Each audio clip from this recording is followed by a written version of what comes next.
بسم الله الرحمن الرحيم. In the name of Allah, the most gracious, the most merciful.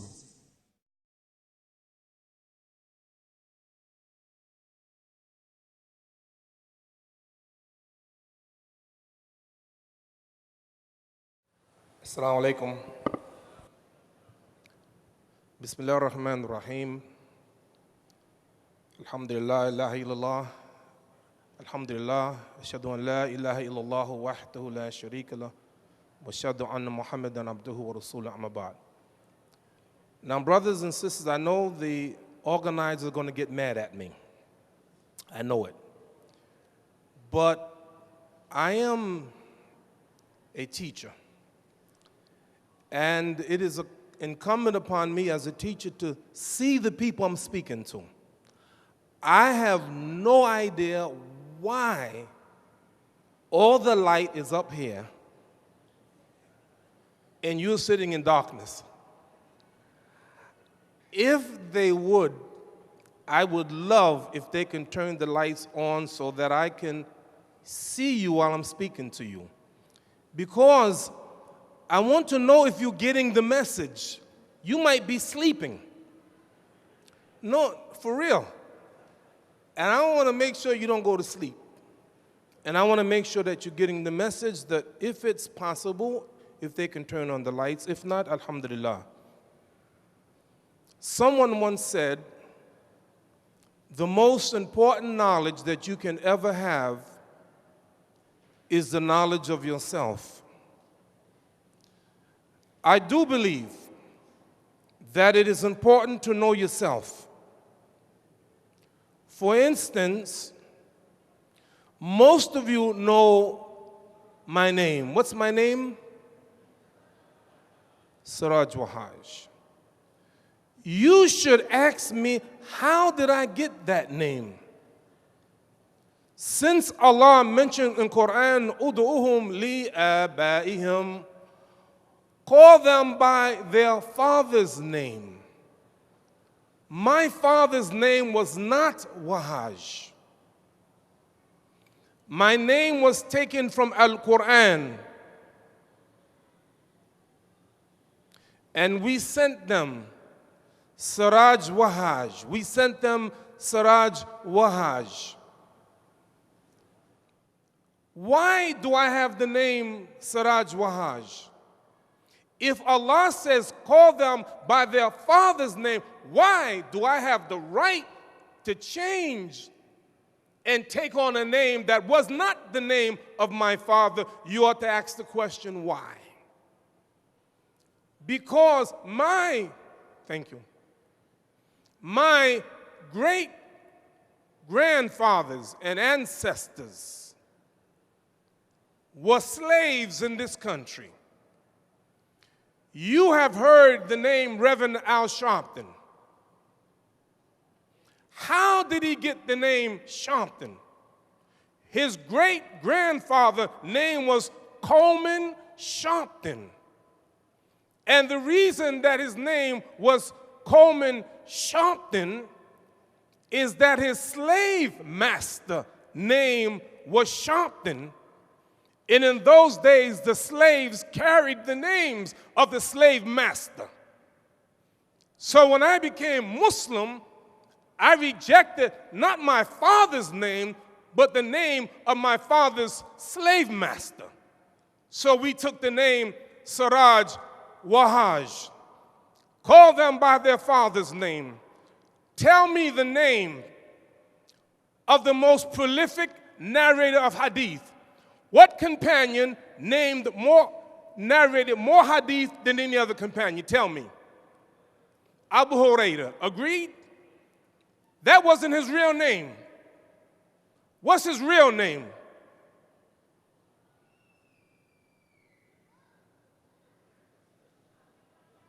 His name, Abu Hurairah, is his kunya, his nickname, the father of kittens.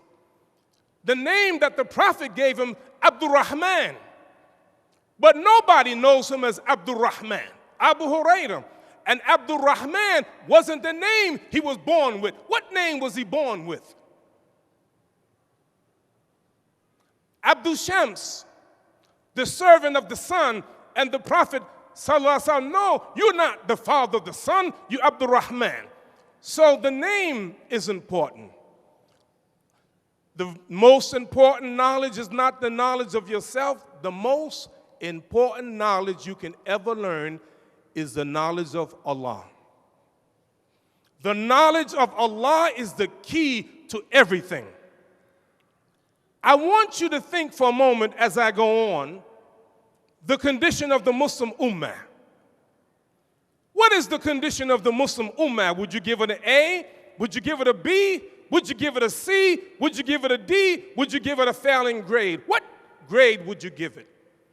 Let's not talk about the Ummah. Let's talk about ourselves. Let's talk about our family. Let's talk about ourselves. How are we as a Muslim?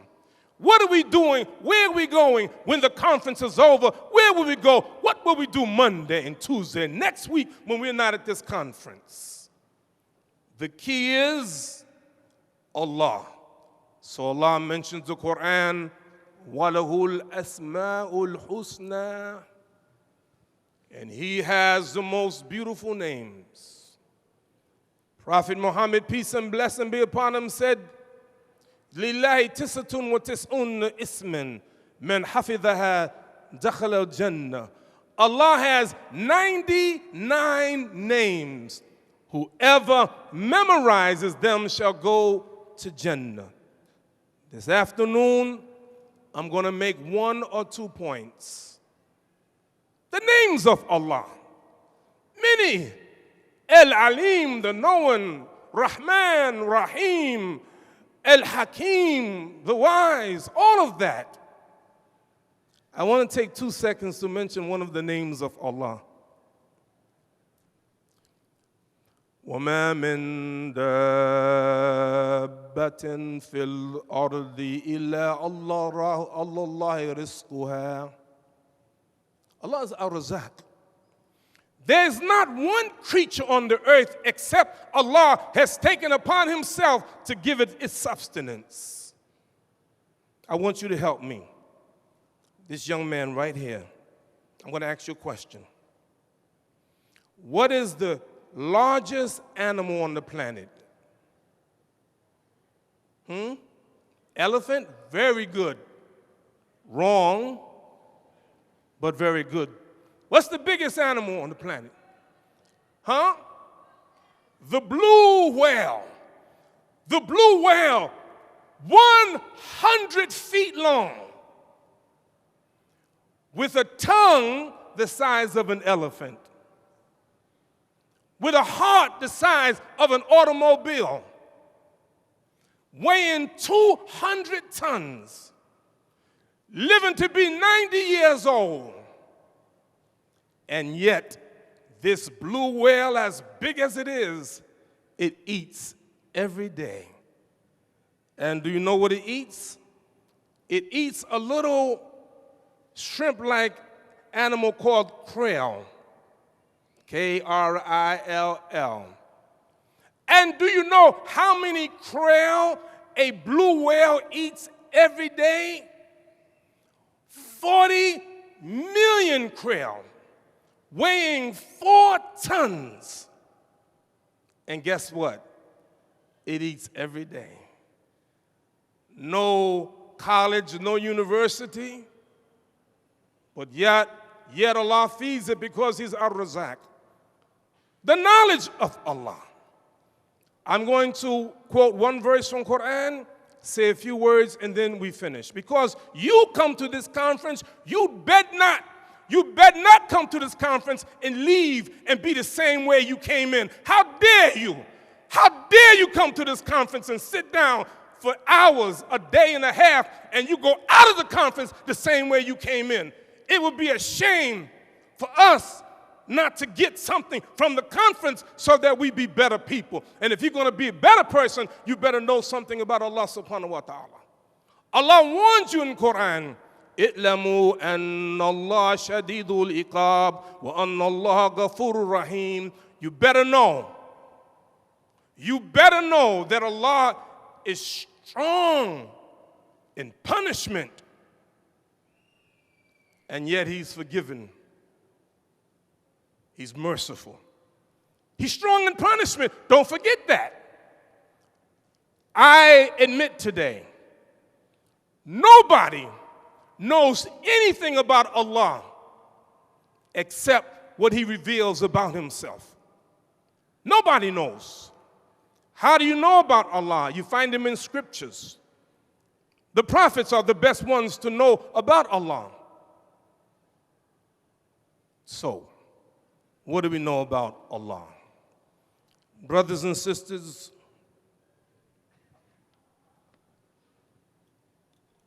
I'm going to say something to you. And you're going to think I'm cursing. So I'm letting you know I'm not cursing. But the next 3 minutes, I want to scare the hell out of you. Oh, no. What did I just say? I want to scare what? The Jahannam out of you. No, I want to scare you so that hell won't touch her.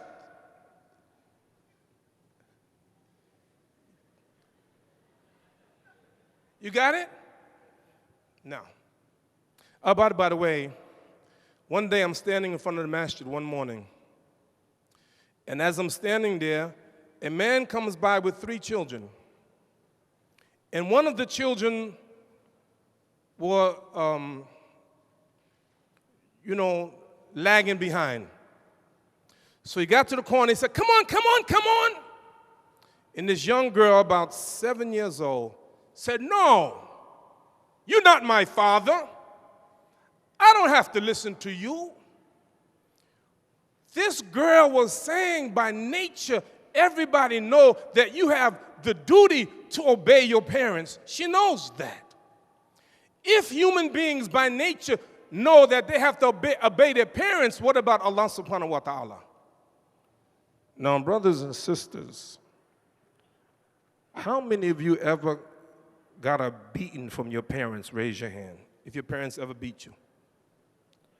MashaAllah. Your parents never beat you? Allahu Akbar. Your parents never beat you? Sheikh, your parents ever beat you? No, probably not. You probably good all your life, right? Coming out of the womb, I'm good. Not an angel, but hey, my mother, let me tell you something about my mother. Mothers in those days, our mothers were serious, right? They didn't have to beat you. All they had to do was look at you. They give you that look, and you don't mess around. But my mother gave me about 2 beatings. And I'm telling you, I was scared. And my mother, what she used to do, she said, son, go get the belt and go in your room and wait for me. Right? So I go get the belt, and I'm in the room the whole day. She knows she's not going to beat me, but she just scared me. Anyway, Allah subhanahu wa ta'ala wants us to love him, but he also wants us to be afraid of him. And the Prophet, peace and blessing be upon him, said that I fear Allah more than any of you. There's 2 words that I don't want you to get confused. One is taqwa, and people translate it as the fear of Allah. It don't mean the fear of Allah. It means the consciousness of Allah, that you're always conscious of Allah. So the Prophet, more than anyone, was conscious of Allah, but also at the same time, the Prophet khashiyah. He was afraid of Allah. Why? Because what Allah can do to us. Listen to the order of the Quran. I'lamu anna Allah shadidul iqab. You better know that Allah is strong in punishment. I don't know about you. Ask you a question. I assume all of you believe in Jannah. I assume all of you believe in An-Nar. Okay? Both of them are real. Are you, as an individual, more motivated with the fear of the fire or the hope of the Jannah? You just think about it. You don't have to answer. It's not a right or a wrong question. Now, Imam Nawawi, in his book, Riyadh al-Salihin, The Gardens of the Righteous, in the 53rd chapter, he called it Jama'a Baina Khawf wa Raja'a. It is a combination of the fear of Allah on the one hand and hope. I am afraid of the hellfire. Let me give you a couple of things to think about. It's designed to scare you. Yawm al-Qiyamah will take place how many years? 50,000 years. Now I want you to imagine the sun. The prophet, peace and blessing be upon him, said that the sun will come down on mankind 1 mile away. And you imagine being, right now our sun is 93 million miles away. 93 million miles away. And sometimes it's hot on some parts of the globe. But on that day, the sun will be 1 mile away. People will be sweating. And sweat will come up to some people's noses. And there will be sweat and perspiration according to a person's deeds. Now I want you to imagine being in that position for 50,000 years. Not a lifetime, 75 years, 100 years, even 1,000 years, 50,000 years. What's happening? Judgment Day. And not only Judgment Day, do you know in our legal system that our legal system is public? You can go to court and watch all the proceedings. How embarrassing it is. On Yawm al-Qiyamah, the whole world will watch as Allah subhanahu wa ta'ala is judging the person, and their business is all over the universe. How about the people that go into the hellfire? You know, in this life, you can beat someone so long that they can't feel the pain anymore, but in the hereafter, Allah subhanahu wa ta'ala promises the person that the punishment will not be lightened. The skin will burn. And when the skin is finished burning, Allah will grow new skin and burn it again. People eat. Everyone eat, even in the hellfire. They eat and they drink, but what do they eat? They eat pus from the wombs of the people in the hellfire. They drink boiling water. Boiling water put on their heads in chains. Are you serious? Let me tell you how pathetic the people in hell will be. You know how pathetic they will be? 2 things they ask for. Number 1, oh Malik, the angel of the hellfire, ask your Lord to put an end to us. That's the dua. That's the supplication. Not can we get out, just put an end to us. You know what happens in this life? At least at night, you can sleep, you can go to sleep, but there's no sleeping in the hellfire. There's no relaxing. There's nothing but pain after pain after pain is real. It's in the Quran. It's in the Sunnah. How dare you not teach it? It's there. Allah has given it to us for a reason, because maybe somebody read it and say, oh, Allah, please save me from the fire. But on the other hand, there's some good news. Here's the good news. Do you want some good news? I scare you enough, or you want me to scare you some more? Tell me. Did I scare you enough? Yeah, enough. No more. Okay. How long will the believers be judged? According to Hadith, the believers will be judged for 25,000 years, but it will seem to be like the time of the setting of the sun until it sets. So it seemed like no time. What about the people? They're going to be judging me. They're going to, my business. No. Not for the believer. Allah will draw the believer close and cover him and ask him in private that no one else would hear. Did you do so-and-so? Yes, my Lord, I did. Did you do so-and-so? Yes, my Lord, I did. Did you do so-and-so? Yes, my Lord, I did. Allah will say, I covered you in the dunya and I cover you in this life. Now go to Jannah. Oh, man. Oh, what a wonderful life. You like this life? Sheikh, I was in Atlanta. Have you ever been to the aquarium in Atlanta? Oh my goodness. I went to the aquarium in Atlanta and I beheld Allah's creation. And you know what, brothers and sisters?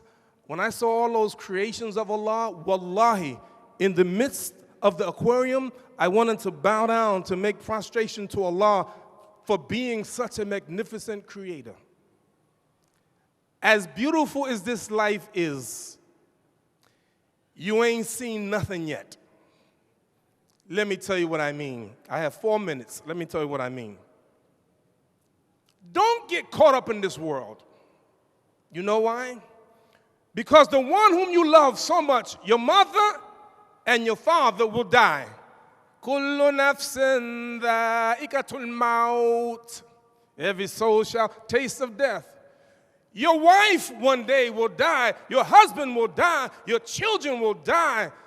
We had a janazah a couple of days ago in New York. One of the imams, Imam Salihu, rahimahullah, he died. And let me tell you something about the people in New Jersey. How many of you from New Jersey? Did you know, and don't get mad at me, it's not my fault. Did you know that we are running out of spaces to bury people in New York? And we sending all our folks to New Jersey. Did you know that? Yeah, serious. So death is going to happen. You know Muslims that are sick, hypertension, diabetes, cancer, sickness. Allah will say, or someone will say, Yawm al-Qiyamah, إِذَا دَخَلَ أَهْلُ جَنَّ جَنَّ يُنَادِ مُنَادٍ إِنَّ لَكُمْ أَن تَحْيَا فَلَا تَمُوتُوا أَبَدًا. It is for you to live and never die. How old are you? 12 years old? You're a little bit young, but in Jannah, no old people. Because the Prophet, peace and blessing be upon him, said you'll be young and never grow old, healthy and never get sick. So brothers and sisters, I say in my conclusion, the key to our success in life is the knowledge of Allah, to learn Allah, to love Allah, to love His messenger. The more we study the Quran and learn of Allah, the more we study Hadith and learn of our beloved Prophet Muhammad and learn about Allah, the closer we get. May Allah subhanahu wa ta'ala bless every one of you in this conference to get as much as you can, that you leave this conference better than when you came in. May Allah bless all of you. Ameen. Assalamu alaikum wa rahmatullah.